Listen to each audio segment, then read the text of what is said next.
La deuxième chose qui est une vraie réalité, c'est qu'il y a beaucoup plus de fluidité qu'on ne l'imagine entre le monde du public et le monde du privé.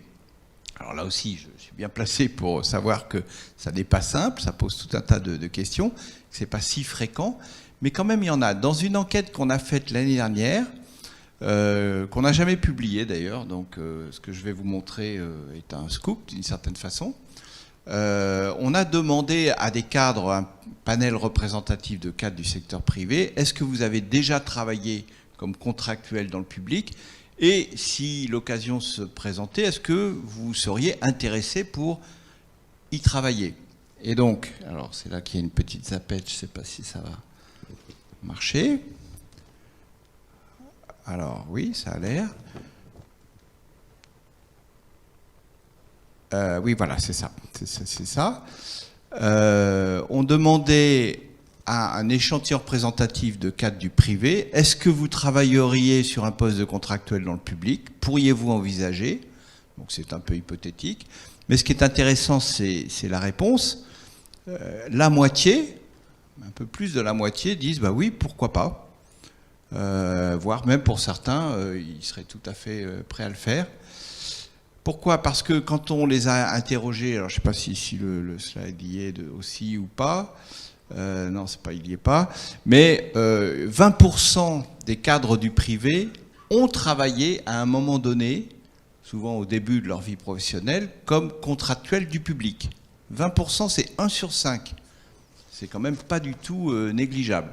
Donc on parlait tout à l'heure dans votre table ronde de la place des contractuels. Alors bon, il y a ce qui concerne les recrutements dans la haute fonction publique ou dans les postes de responsabilité ou désormais ouverts aux contractuels, parce que personnellement je considère comme plutôt une bonne chose. Mais on a tout perdu là, il faut que j'arrête de...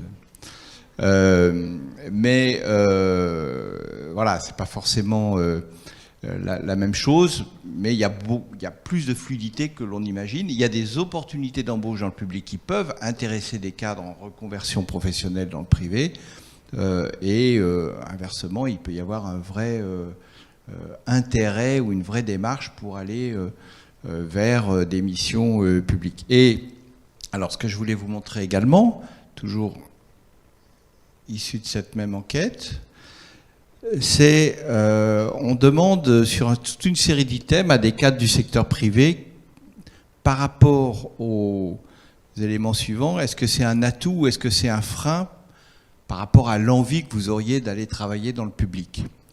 Et vous voyez qu'il y a des atouts certains qu'on connaît, hein, sur la sécurité de l'emploi, sur le temps de travail, sur la protection sociale, et sur les freins, sans trop de surprise, on va trouver le niveau de rémunération, mais aussi la question des relations au management.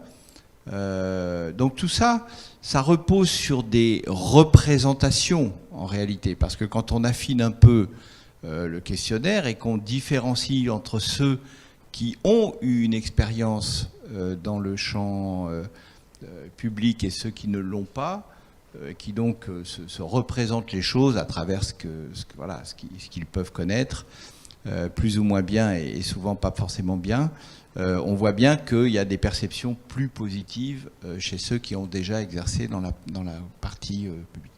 Donc du point de vue de l'APEC, on voit qu'il y a cette fluidité des parcours, et par ailleurs l'État, moi c'est une conviction personnelle que j'ai, qui n'est pas au titre de l'APEC, mais je pense à un travail à faire pour accompagner l'évolution professionnelle de ces cadres, qu'il va falloir qu'elle fasse. Aujourd'hui, on est, pour le coup, je pense, ça fait partie des sujets sur lesquels la composante publique est très en retard sur ce qui a pu être fait dans le privé par rapport à ça.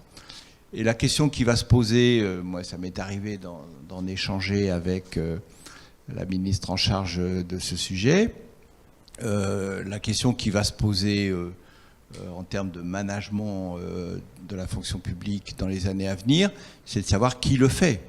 Est-ce que l'État crée sa propre APEC interne qui fonctionne dans son vivier interne de la fonction publique, ou est-ce qu'il n'y a pas un espace pour justement chercher plutôt des passerelles, une fluidité dans les deux sens, et qui ne soit pas seulement de la fuite du secteur public vers le privé, mais aussi, et vous voyez qu'il y a un potentiel énorme, de cadres du privé qui seraient prêts à venir travailler dans le public, hein, pour peu qu'on sache travailler sur les freins qui sont ici.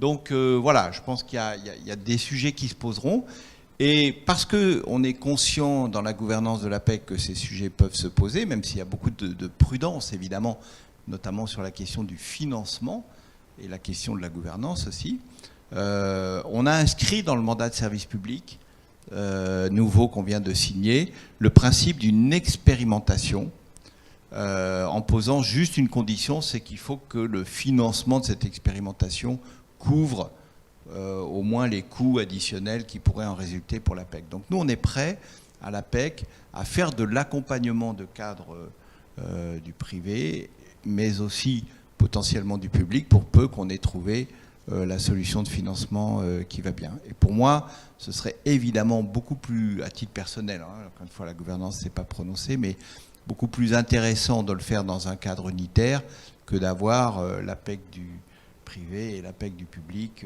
qui ne travaillent pas ensemble, évidemment.